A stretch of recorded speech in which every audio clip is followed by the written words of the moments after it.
You're listening to Sox in the Basement, a production of the Broadcast Basement Limited, where every show is 30 minutes of good and comes from a basement bar on the south side of Chicago. Pull up a stool, pour a cold one, and join us right now for Sox in the Basement. Heard everywhere podcasts can be found, and always at soxinthebasement.com.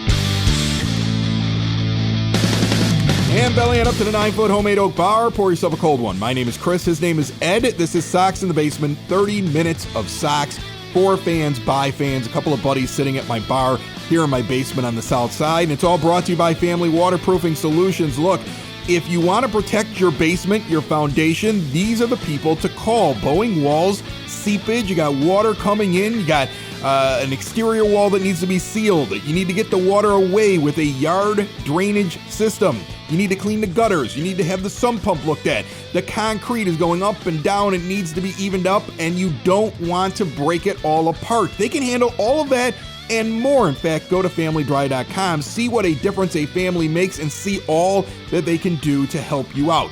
Family and veteran owned and operated since they started in 2013. Give them a call 24/7. Mention Sox in the Basement and you get money off. 708-330-4466. My friend, we for a couple of weeks, at least 3 episodes, maybe 4, harped on a couple of different things that the White Sox didn't seem to understand. And then they finally break the losing streak. And right there for everybody to see was exactly what we were talking about. And one of the shining moments for me, Ed, was Andrew Vaughn in a 3-3 tie coming up in first pitch, hitting a 3-run home run. Because, as we had pointed out on the last episode, he benefits from not swinging first pitch because when he does jump on a pitcher, the pitcher is unaware. And the pitcher has read the scouting report, and the pitcher has prepared for him to take. So he's able to take advantage of it, and we compared him to Paul Konerko, a guy who he sat down with in spring training and talked hitting with. That was a story that was out during the spring in case you missed it. And here is the relief pitcher, Barlow, after the game talking to Scott Merkin, a regular here on Sox in the Basement, and his quote about the Vaughn home run is, quote, "Looking back, definitely should have gone probably slider. That's been my pitch all year so far." That's all he throws, Ed. And he continues, but left a fastball over the middle, ambush, looking for it. Good hitters don't miss. We talked about it. It happened. It was a big difference in the White Sox winning that game. I'm not saying we had anything to do with it. We're just fans, though, that noticed these are things that the team needs to start noticing, and it happened. Well, and that's where the frustration was for us, right? That's why we were sort of yelling about these things. Because we're like, okay, we're just 2 guys watching the game. And we're 2 guys that are looking at what's going on with the losing streak and looking at the team. And we can see these tendencies and we can see these things. If they're paying attention, this is a good thing. If they are trying to change things up, it's a good thing. The fact that Andrew Vaughn was in the 2-hole is a good thing. That was a good thing. You know what they did from spots 2, 3, 4, and 5 in that game? They finally lined up 4 guys in the heart of the order that are least likely to swing at the first pitch. They went with their most patient hitters, and it paid off. And then when they did jump on a pitch, it threw off the pitchers. And that's what it's not you never swing first pitch. But if your tendency is to swing first pitch, pitchers will throw you junk at the beginning. The Kansas City relief pitcher generally does that. He says it in his quote, "I generally do that. I throw a slider." But the scouting report on Vaughn is he doesn't swing first pitch, and now you can play games up at the plate. Now you have the advantage. Now you can take control. If you're up there and you're predictably swinging at the first pitch all the time, which this team did a lot in the first couple of weeks, you allow pitchers to plan for you better, and you have less of a chance to surprise them. So great that worked out. It's awesome. Something I don't understand still, even though I am much happier with the fact that it seems like Rick Hahn had a conversation with this. I feel like these coaches got back to town, and he sat down and said, we've got some problems, okay? I never, ever want to see you pitch to Byron Buxton again with the game on the line and first base open. He made comments about how he wasn't happy with some things, and he waited and had private conversations with his coaching staff. And I think that was said. And I also think Tony La Russa was told Larry Garcia is a specific kind of player and you're using him wrong. And that's why Garcia doesn't start for 2 straight games. Tony does use him the way he's supposed to be used late in that second game against Kansas City as a pinch runner, and then he bats him 9th, playing second base. That is how he should be used. And I feel like Rick Hahn got them back home after they had been gone for a week and was like, whoa, what the hell is going on here? Well, not only that, but, if I'm Rick Hahn, I'm looking at him going, why aren't you playing the guys that are performing, right? So Larry Garcia, whatever else you may think of him, isn't one of the guys that's performing right now. And you and I talked about it before. If he was hot, it would be understandable. You'd put him wherever you can in the lineup to try and jumpstart the lineup. But he's not. He's one of the worst hitters on the team this year.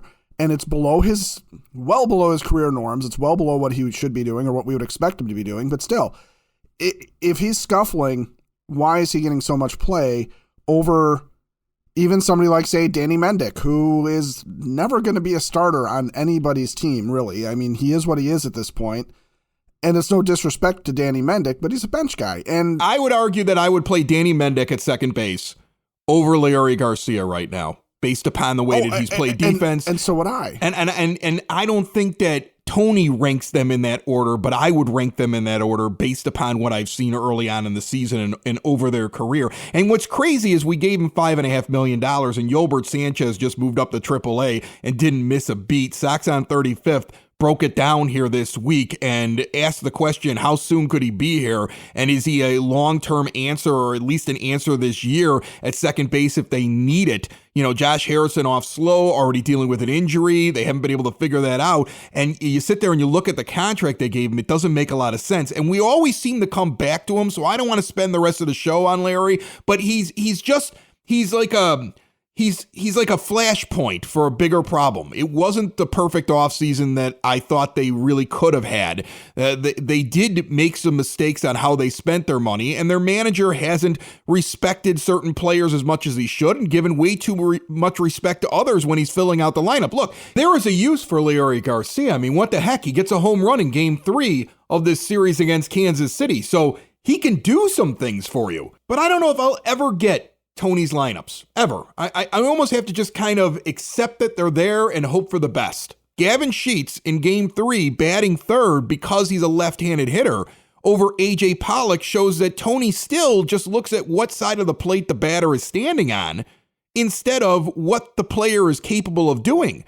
Pollock is an over 800 OPS for his career against right-handed pitching and left-handed pitching. Where he stands on the side of the plate, whether he's a right-handed batter or left-handed batter, doesn't matter. But Tony only sees old school things. He still looks at baseball the way that managers looked at baseball 30 years ago. And the game has changed slightly. And I would imagine that's the next conversation that Rick Hahn has with him, especially if Pollock starts hitting at the bottom of the order. And in particular, if it's something where guys who are left-handed but not necessarily a better hitter than somebody who's further down in the order are getting play in key spots in the lineup where, like, I don't have a problem necessarily with saying that Gavin Sheets could hit third against a certain pitcher, okay? Because he is one of your power hitters. He's actually doing an okay job this year. He's not great, but he's not terrible. And, that's maybe a way to jumpstart Sheets a little bit too. But that said, if it's consistent where against righties, AJ Pollock is in the lower part of the lineup, and what's towards the top are guys like Sheets or Larry or Reese McGuire when he's in there, because they are left-handed batters, then you start to get an issue. And you could make the case for saying that you just want AJ Pollock towards the bottom of the lineup to stabilize it or something like that. But that's not what we're seeing. What we're seeing is, you're right, the old school platoon thing where this pitcher is hard on righties, ergo I must put a lefty up there, even if you've got a right-handed batter that has never had a problem, no matter who the right-handed pitcher is.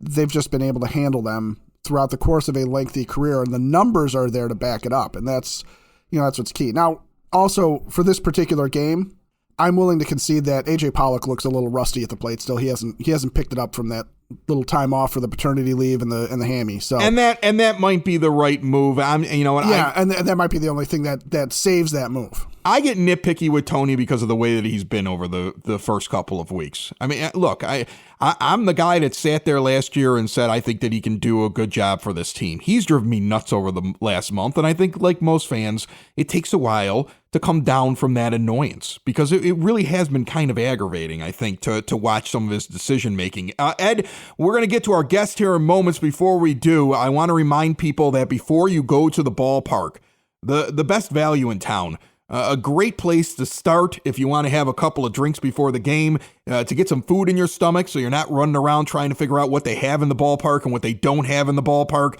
And at a great price, Cork and Kerry at the park, 33rd and Princeton, right in the shadow of the ballpark. A South Side tradition with an award-winning menu of burgers and ballpark favorites. On Mondays when the Sox are not at home, they actually do those burgers for 2 for $1, which is a great deal. They have an extensive bar, a rotation of craft beers, familiar favorites, spirits, and wines. They are your home base for pregame, postgame, and viewing parties. You can actually rent the place out. You want to have a big party right outside the ballpark? That's a place you can do it at. So make sure you get over there before or after a White Sox game. It is a great place to be. The parking is such a mess out there. Why not just spend an hour after the game and head over to the Cork and let it clear out? Because otherwise you're just going to go nuts. At this point, there's no easy in, easy out for that ballpark. So you make a day out of it and spend some time over at the Cork. We're dropping off stuff all the time from Sox in the Basement. So you stop in there, you might see some koozies, some hats, some keychains, different things that we leave there for White Sox fans and Sox in the Basement fans. You might even bump into me or Ed. It happens. Yeah, it happens. We're in there a lot. I mean, we talk the talk and walk the walk when we talk about Cork and Kerry. I really do believe everything I say about that place because I make that my spot at the beginning and before a game starts and then after a game. Remember, they're over at 33rd and Princeton. Check them out next time you're out at the ballpark. Join us on the phone line right now, a guest that I think I've always wanted to have on this program because he is the first White Sox player I ever met. And I'm going to tell the story here in a moment, but let's welcome him in. John Cangelosi. How are you, John? Good, man. I appreciate you having me on, so I'm excited for what you got to ask me. Oh, well, listen, first off, I got to tell the story so people understand. A 9-year-old Chris Lanuti standing inside of a bank vestibule at 85th, 86th and Kedzie in 1986. And it's summertime. You guys are clearly playing. You probably have a game later that day, and ATMs were brand new. And my father's talking to me, and he obviously zones out his 9-year-old kid at one point, because I remember being in mid-sentence, and he just leans forward to the guy in front of him who's working on the ATM, and he goes, John Cangelosi? And you turn around, you're like, yeah, that's me. And you start having this big conversation. And then all of a sudden you look at him, you're like, I can't figure this thing out. And the two of you sit there and try to work out how an ATM is used, which is hysterical, but it was brand new back in the day. When you get done, you wait for him to get his money out, like your old friends, and you walk out into the parking lot, proceed to open up the trunk of your car, and you just start handing me stuff. You're like, hey, kid, you want some baseball cards? I got some baseball cards. It was like you had every giveaway that year at the ballpark sitting in the trunk of your car with your gear to go to the game. It may have been one of the coolest things I ever remember as a child, John. Yeah, I mean, first of all, I'm glad we had that experience, and I wasn't like an ass, but it's a great story. I'm glad that I ran into you at the Irish Fest, or else I would have never known the story. But yeah, back in the day, man, it was like learning how to use ATMs and carry that cell phone that was like 9 feet tall. Correct me if I'm wrong. You were born in Brooklyn, New York. You come to the South Side for your first stint. That is your first season playing Major League Baseball. Would you have been surprised at that time that somebody recognized you? Would that have been like a new experience for you? Yes, but then, not to, I'm flattered every minute because obviously I wasn't a big name player. But the one thing about Southside fans, they recognize. I mean, they're very educated fans. They're very loyal. And to fast forward, even when I was done playing with the White Sox, years later, heavier, older, whatever, I mean, they recognize me, which baffles me, but very much flattering at the same time. Yeah, we bumped into each other at Cork and Kerry on Western Avenue during the Southside Irish Parade, which was awesome. It was funny because we were doing something there, and you were standing with a friend of yours looking at the thing that said Sox in the Basement. I had some stuff out, and I was like, oh, hey, I'm the guy that does the show, and I'm thinking I'm the cool one. And you're like, I'm John Cangelosi. I'm like, holy cow, that's amazing. Yeah, it was ironic coincidence, but I mean, it was for a reason. So I'm glad I ended up going and meeting you. So I want to tell you something else real quick before I get into some of these questions I want to ask you, because you played for Tony La Russa, who's now managing this team back at the beginning of his career. For a short time, he was fired during the middle of the 86 season. But I did notice something when I was looking through the life and career of John Cangelosi, and I'm curious. You seem to have an affinity for the number 44. You started with the White Sox as 33 and immediately switched to 44 when you could. When you went to the Pirates, you couldn't get 44, but as soon as you could change, you went to it. When you played for the Mets, you were number 44, but it seems like sometimes you couldn't get your number, and a guy who's been on this show about 3-4 times, former White Sox relief pitcher Don Paul, is the reason you didn't get number 44 in the World Series year in 97 with the Marlins. He was holding it at the time. What's with 44, John? It's funny. My favorite number is number 10. I was number 10 all the way up to the big leagues. And ironically, it seemed like every big league manager wore the number 10. If you really think about it, a lot of the managers wear number 10 for whatever reason. Jimmy Leland, La Russa, Terry Collins, and every club I played with, the manager was number 10, it seemed like. But the way I got 44 was basically when I made the White Sox team in 86, that's the only number that they had left. You know what I mean? So I just took 44 that 86 season.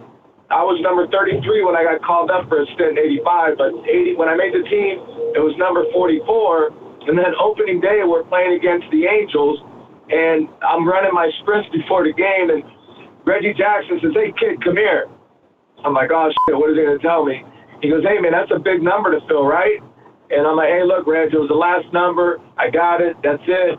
No disrespect. He goes, no, I'm just kidding. He goes, I wish you much luck in your career and good luck to you. So he's pretty cool about it. That's awesome. Reggie Jackson immediately, he probably was sitting there thinking to himself like, he picked 44 because of me. And you're sitting there saying, no, it was the last one left, Reg. Yeah, last jersey left. So, hey, I want to talk to you a little bit. I think it's really funny that you're on the show. I was going to have you on either way, but there's actually something here that I found that I find quite interesting after the last week or so of White Sox baseball. Your first manager, Tony La Russa, and he was under fire during his road trip where first of all, they didn't win a game. And secondly, he was doing something really weird. He was taking a guy in Larry Garcia who is, for his career around a 250 hitter, and an OPS of around 690, and he's batting him in the 3 spot. And what I found interesting was 4 times Tony La Russa took a guy with very similar career stats to Larry Garcia and John Cangelosi and batted him 3rd in 1986 before Hawk Harrelson fired him. Do you think Tony looks at lineups a little differently than most managers? Because White Sox fans were confused by that, but it seems to be something he was doing all the way back when he was managing you. Yeah, I mean, and Tony was also the manager that started batting the pitcher or doing something. He did something really strange, or moving the pitcher up to 8. Something, it was weird what he did. But some managers just go by instinct. They maybe want to put a certain guy in a certain place in the order to shake things up. And obviously Tony, with his reputation and longevity, he could kind of tinker with things like that. So, again, I don't want to speak for Tony, but I think it's more of a shake the lineup up, shake things up, go against the grain a little bit and see what happens. Former White Sox player from the 80s and one of my childhood favorites, John Cangelosi, on the line. John, and every guest on Sox in the Basement is brought to you by the Village of Lamont. Want to experience a downtown with real history, great eats and drinks, and green spaces? filled with adventure, you got to go to Lamont. Recently voted one of the best places to take a day trip in all the Chicagoland area. Shop, dine, drink, explore, and more, including an art festival going on this Saturday the 30th in downtown Lamont. Learn more at lamontdowntown.com. You know, we've talked to people that covered Tony back in his first stint, and they're like, he's the same guy. And, you know, we've talked with players who were around Tony, and they basically said he's the same guy. So give me an idea of what it's like playing for Tony La Russa, because I would imagine it's pretty similar for the guys that are on the team right now. You know, he's a player's manager. He's obviously one of the top educated, best baseball managers I played for. I mean, Jimmy Leland's right there. I mean, they're hand in hand. Obviously, Jimmy Leland was Tony's, protege. I mean, he learned a lot from Tony. Their managing styles are very similar.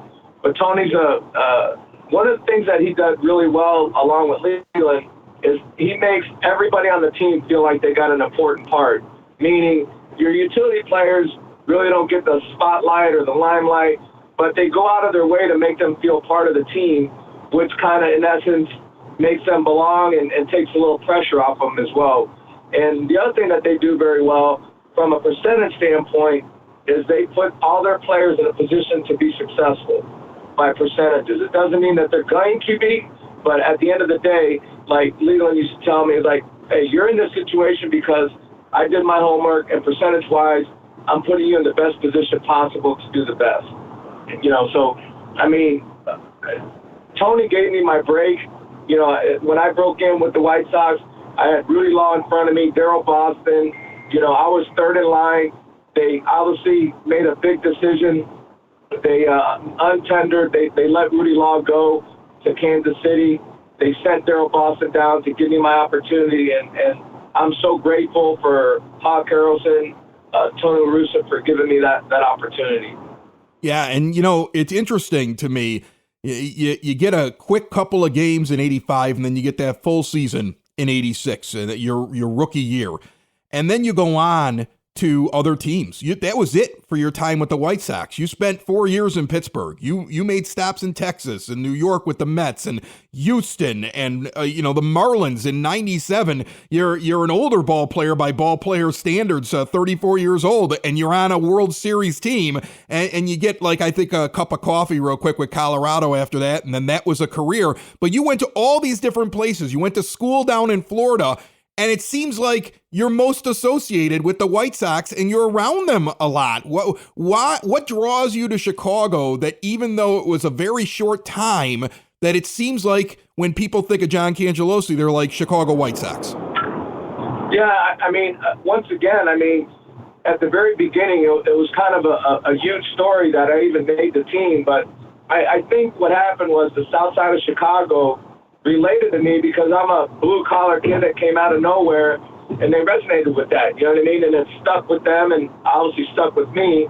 And then I ended up getting married, having kids here, started my business here with Bo Jackson, our sports facilities, and it is what it is. I mean, I'm remembered as a White Sox, and I have ties with the White Sox, and I'm okay with that. It's a great organization. It's a great city. And I'm glad I'm still somewhat involved with them. Tell me a little bit about what you and Bo Jackson are doing with the sports facilities. Well, years back, I'm friends with Bo, obviously. To make a long story short, I've been in the baseball youth space for a while, given lessons, had my own facility, and I went to him and I partnered up with him, and I said, look, man, I got this idea. I'll get it professionally done, and we'll bring it to you and then see if you want to be part of it. So obviously when he said yes, you're not going to say no to the best athlete in the world. So we partnered up. We have 4 partners, and we have 3 facilities today. It's anywhere from 88,000 square feet, one, and the other one is 120,000. We're a professional sports facility that cater to rentals, lessons, programming, teams. We also have a softball division. We have a strength and conditioning area. We have a rehab facility. So it's a one-stop shop. it's a great avenue for young kids to start their baseball careers.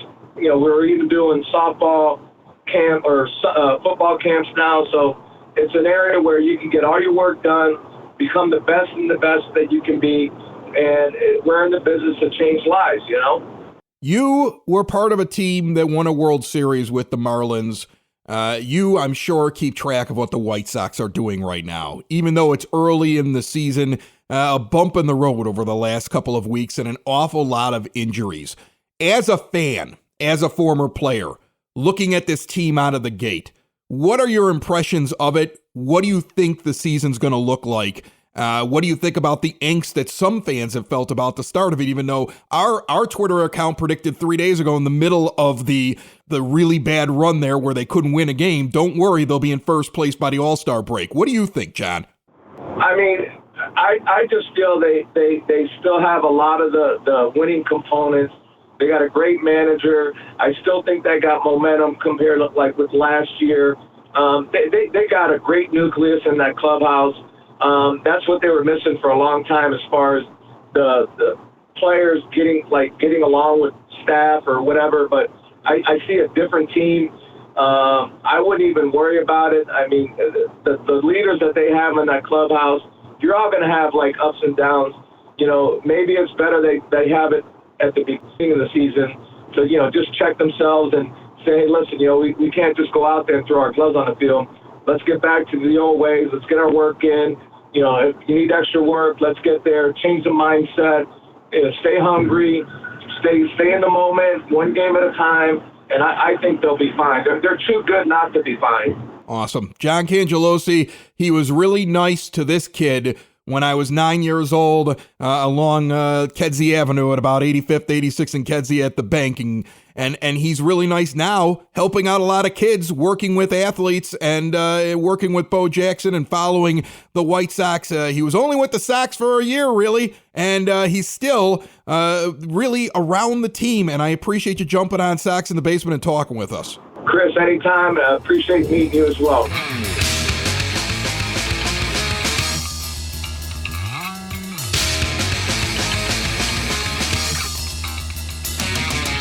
You know, the reason we didn't bring it up last week is that I always feel like there could be knee-jerk reactions to things, but home run and power numbers are down all around Major League Baseball.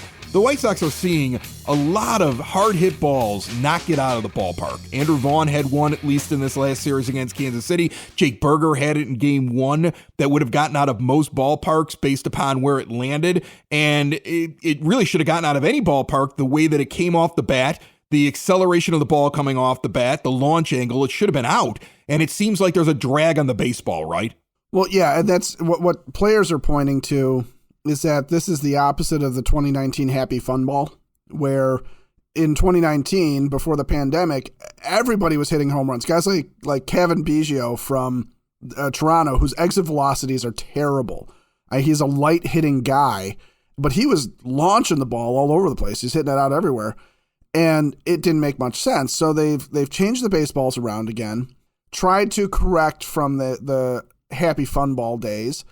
And what you have now is you have a ball that no one is happy with, because not only is it dulling the home runs and causing some issues with getting the ball out of the ballpark, it's changed how the ball reacts off the bat.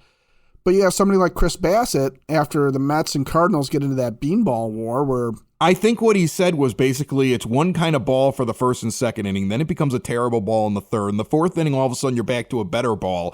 It's like there's no consistency in what the baseballs are. And you know what? That's an issue. I got this thing from Jeremy Frank. It's a tweet. Jeremy works for Baseball Reference, and he put out a tweet on Thursday that I find very interesting. Did a little bit of research. 10 parks last year had a humidor in it. And now this year, all 30 parks are using humidors, which supposedly, I think what I read is they're keeping them all at like summertime settings. They want them all to be a certain way. But here's the problem. And this might be a problem along with the fact the baseballs are supposedly different and constantly changing throughout the game, which makes no sense to me in a professional sport. In 2021, those that had a humidor for both years, 2021 and 2022, there's barely a change, okay? 4.24 runs per game compared to 4.36. 1.01 home runs per game compared to 0.93. Those that already had a humidor, not a big change. Those that didn't have one in 2021 saw 4.26 runs per game and 1.2 home runs per game. This year, it's 3.91 runs per game and 0.88 home runs per game. There is a greater margin. And the question I have here is, just call me a dumb fan sitting down in his basement bar, but I remember the humidors were supposed to be able to combat different conditions, like Arizona dry weather or being a mile high in Colorado. That's what they were originally put in the stadiums for. If everybody's using one now, it's going to have a major effect on places that don't need humidors because they didn't need one for over 100 years of baseball before. Why is it that Major League Baseball can't get out of its own way and constantly changes the sport? Because not only is it bad for the sport in general that you constantly see these inconsistencies, but think about teams that build their franchise, especially coming out of a rebuild, upon one style of playing baseball, and then they get to the point where their window starts to open, and the style of baseball changes drastically because Major League Baseball on a whim